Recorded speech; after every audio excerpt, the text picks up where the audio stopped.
యెషయా గ్రంథము 34వ అధ్యాయము 16వ వచనం. యెహోవా గ్రంథమును పరిశీలించి చదువుకొనుడి. దాని అర్థం ఏంటంటే యెహోవా గ్రంథమును పరిశీలించి మెల్లిగా స్లోలీ కాన్సన్ట్రేట్ అండ్ రీడ్ చదువుకొనుడి. యెహోవా గ్రంథమును మనం పరిశీలించి చదువుకొనవలెను అని దాని అర్థము. అంటే కేర్లెస్గా చదవద్దు. నెక్స్ట్ హోషేయ గ్రంథం 6వ అధ్యాయము 3వ వచనము. యెహోవాను గూర్చిన జ్ఞానము సంపాదించుకొందము రండి.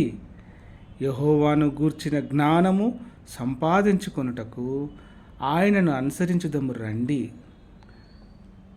ఉదయము తప్పక వచ్చు రీతిగా ఆయన ఉదయించును, వర్షము వలె ఆయన మన యొద్దకు వచ్చును.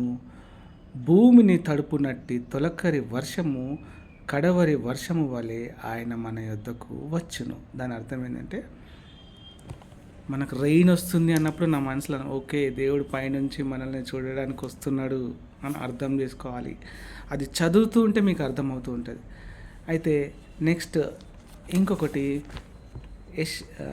ఎఫ్ఎస్సి గ్రంథం, ఎఫ్ఎస్సి పత్రిక 5వ అధ్యాయము 15వ వచనం.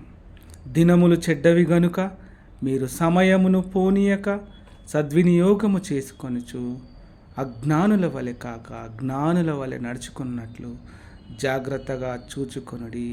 దినములు చెడ్డవి, సమయం వెళ్ళిపోతుంది, సమయము పొట్టు వలె గతించుచున్నది. కాబట్టి మనం ఏం చేయాలి? అజ్ఞానుల వలె కాకుండా జ్ఞానుల వలె మనం నడుచుకున్నటకు, జ్ఞానం సంపాదించుకోవడానికి మనం బైబిల్తో సమయంతో స్పెండ్ చేయాలి. నెక్స్ట్ ఇంకొక చిన్న వచనము, ఇంకొకటి ఏంటిది,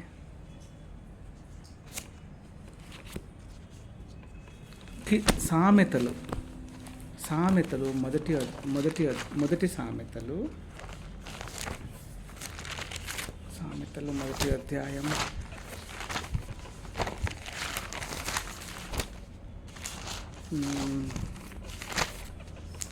ఎక్కడుంది?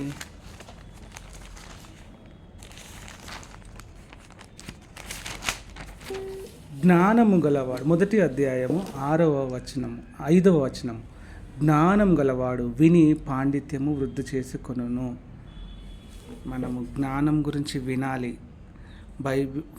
యూట్యూబ్లో మనకేం దొరుకుతుందంటే ఆడియో బైబిల్స్ అని ఉంటుంది, picture Bible, Telugu picture Bibles అని ఉంటుంది.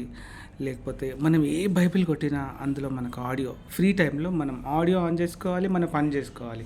క్లీనింగ్ చేసేటప్పుడు if you are waiting for somebody then we should on that.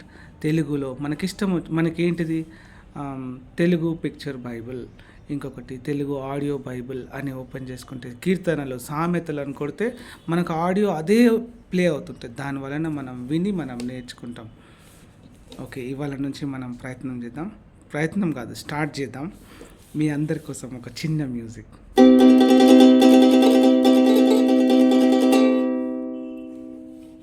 Bye bye.